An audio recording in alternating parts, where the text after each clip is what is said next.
பனைமரம் புள்ளினத்தைச் சேர்ந்த ஒரு தாவர பேரினம்.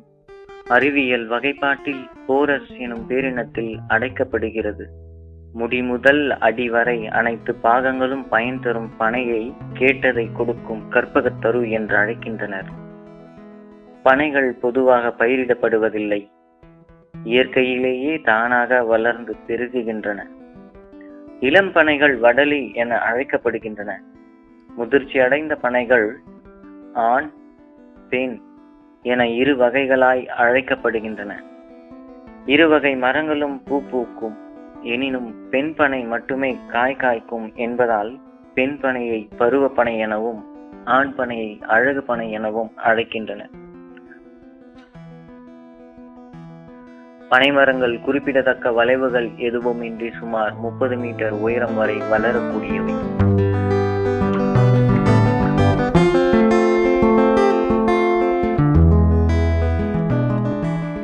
முற்காலத்தில் பனை ஓலைகளை எழுத பயன்பட்டு வந்தன. இன்றும் பல பழைய நூல்களை பனையோலை சுவடி வடிவிலேயே காணலாம். திருக்குறள், தொல்காப்பியம், சிலப்பதிகாரம் உள்ளிட்ட தமிழ் இலக்கியங்கள் பத்திரமாக அடுத்த தலைமுறையினருக்கு கிடைக்க வழிவகுத்தவை பனைமரங்கள் தான். பனை ஓலைகள் இல்லாவிடில் தமிழுக்கு இத்துணை பழந்தமிழ் இலக்கியங்கள் கிடைத்திருக்க வாய்ப்பில்லை. பனையும் தமிழரும். பனை என்ற சொல் எங்கேயோ கேள்விப்பட்டது போல இருக்கலாம். இனிவரும் எதிர்காலங்களில் பனை என்ற சொல் தமிழ்நாட்டில் இருக்குமா, அதை அருங்காட்சியகத்தில் மட்டுமே வைத்து பார்க்கக்கூடிய ஒன்று நிலைமைக்கு தான் இன்றைய சூழல் தமிழர்கள் இருந்து கொண்டிருக்கிறோம். பனையும் தமிழரும் இவை இரண்டையும் பிரித்து பார்க்க முடியாத அளவிற்கு பனை என்பது தமிழோடும் தமிழர் வாழ்வியலோடும் இணைந்து இருப்பதை நாம் பார்க்கிறோம். பனை என்பது தமிழ் வாழ்வியலில் ஒரு தாவர வகை. நீர்நிலைகளானாலும் சரி, வறட்சியான பகுதியானாலும் சரி, தமிழ்நாட்டினுடைய தட்பவெப்ப நிலைக்கு ஏற்றார் போல தன்னை புனரமைத்துக் கொள்ளக்கூடிய ஒரு தாவர வகைதான் பனை என்பது. பனை என்ற சொல் தாவரமாகட்டும் வேறொரு பொருளாகட்டும் தமிழ் இலக்கியங்களில் பரவலாக பயன்படுத்தப்பட்டிருக்கிறது. பனை என்பது நீண்ட நெடிய வரலாற்று பின்னணியை கொண்டிருப்பினும் நீண்ட நெடிய தாவரம் என்பதும் இலக்கியத்தில் பதிவு செய்யப்பட்டிருக்கிறது. பனை என்ற சொல்லே உயரமானது, உயர்வானது, பெரியது என்ற பொருளில் இலக்கியங்களில் வழங்கப்பட்டிருக்கிறது. தினையளவு போதா சிறுபுல் நீர் நீண்ட பனையளவு காட்டும் படித்தால் என்று திருவள்ளுவ மாலையில் கபிலர் குறிப்பிட்டிருப்பார். திணை என்பது மிகச் சிறிய பொருள் என்ற பொருள்பட அவர் குறிப்பிட்டிருக்கிறார். பனை என்பது பெரிய பொருள் என்ற பொருளின் அடிப்படையில் அவர் குறிப்பிட்டிருக்கிறார். பனையிலிருந்து பல வகை உணவுப் பொருட்கள் பெறப்படுகின்றன. பனையின் பூம்பாலை சீவி பெறப்படும் பதநீர் குளிர்பானமாக பயன்படுத்தப்படுகிறது. பதநீரை காய்த்து கூழ் பதநீராக்கி அதிலிருந்து கருப்பட்டி தயாரிக்கப்படுகிறது. இளமையான பனங்காய் நொங்கு என்று அழைக்கப்படுகிறது. உடலுக்கு குளிர்ச்சியை தரும் நொங்கு உடல் உஷ்ணத்தை குறைப்பதால் பலராலும் விரும்பி உண்ணப்படுகிறது. பனங்காய் முதிர்ந்து பனம்பழம் உண்டாகிறது. இனிப்பு சுவையுடைய பனம்பழம் தனியாகவும் சுடப்பட்டு உண்ணப்படுகிறது. காய்ந்த பனங்காயில் இருந்து பெறப்படும் பனங்கொட்டையை முளைக்க போட்டு அதிலிருந்து பனங்கிழங்கு பெறப்படுகிறது. மேலும் பனையின் ஓலைகள் கால்நடைகளுக்கு தீவனமாகவும் பயன்படுத்தப்படுகிறது. பனைமரங்களை பார்த்தோம்னா அது வறட்சியை தாங்கக்கூடிய மிக ஒரு உறுதியான மரம். வேர்கள் பறந்து சென்று நீரை உறிஞ்சக்கூடியது. 80-90 அடி வரை வேர்கள் வந்து பறந்து செல்லும்.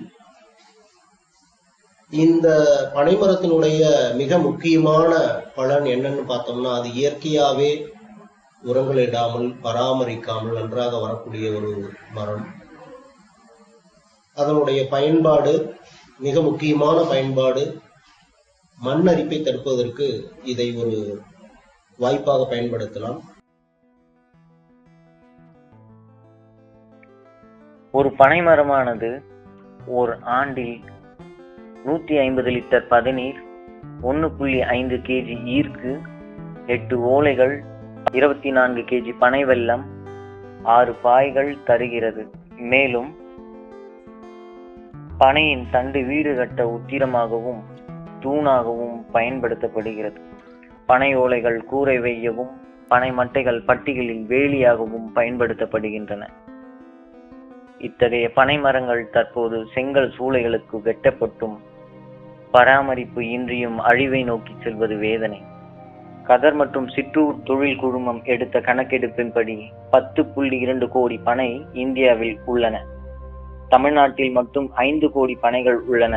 இவற்றுள் 50% மரம் தென் தமிழகத்தில் காணப்படுகிறது. பிற மாவட்டங்களில் உள்ளவை 30 லட்சத்திற்கும் குறைவானதே.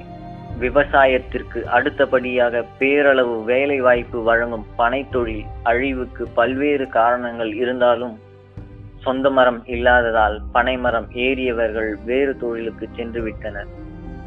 தமிழகத்தில் பல்வேறு மாவட்டங்களில் வறட்சி காரணமாகவும் கருவேல மரங்களின் வளர்ச்சி காரணமாகவும் பனை மரங்களின் எண்ணிக்கை குறைந்து வருகிறது.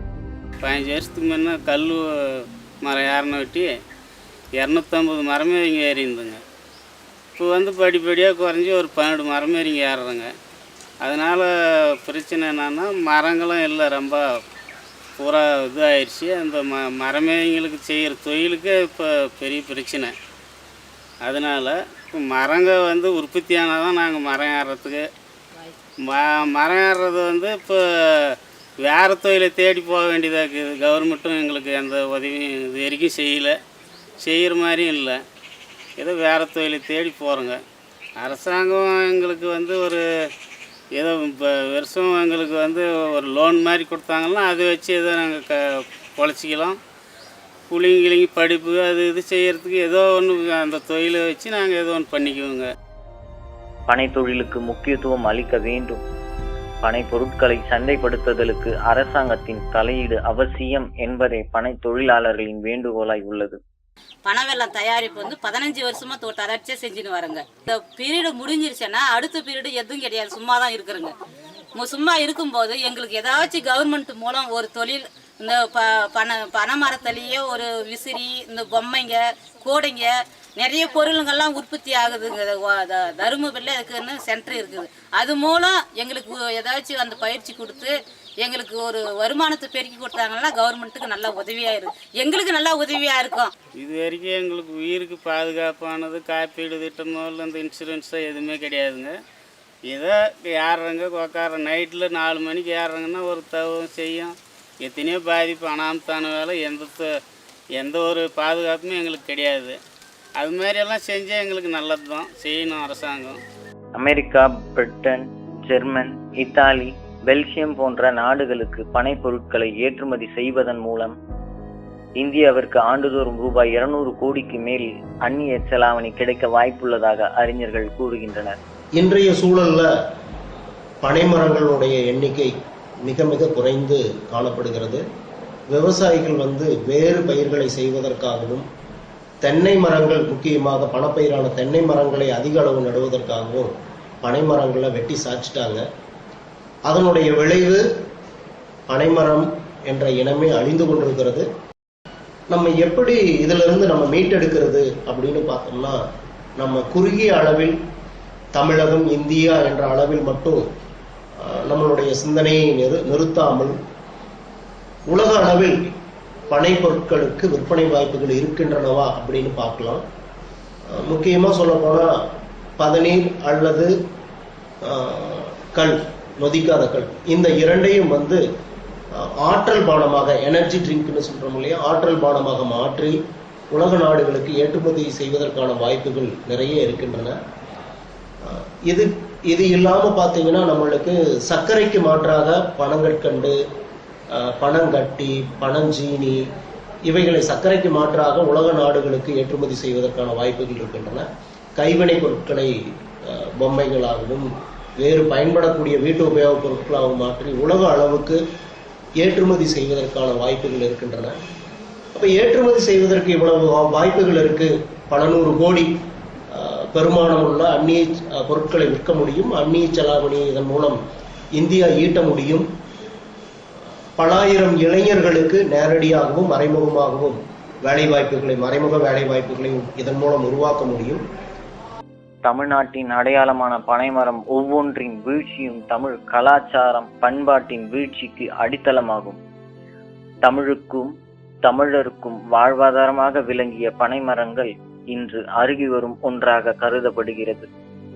கடந்த 10 ஆண்டுகளில் சுமார் 1 கோடி பனை மரங்கள் தமிழகத்தில் அழிக்கப்பட்டுள்ளது. இந்நிலை தொடருமானால் வரும் சமுதாயம் பனை மரத்தினை பாட புத்தகத்தில் மட்டும் காணும் அவலம் நேரிடும்.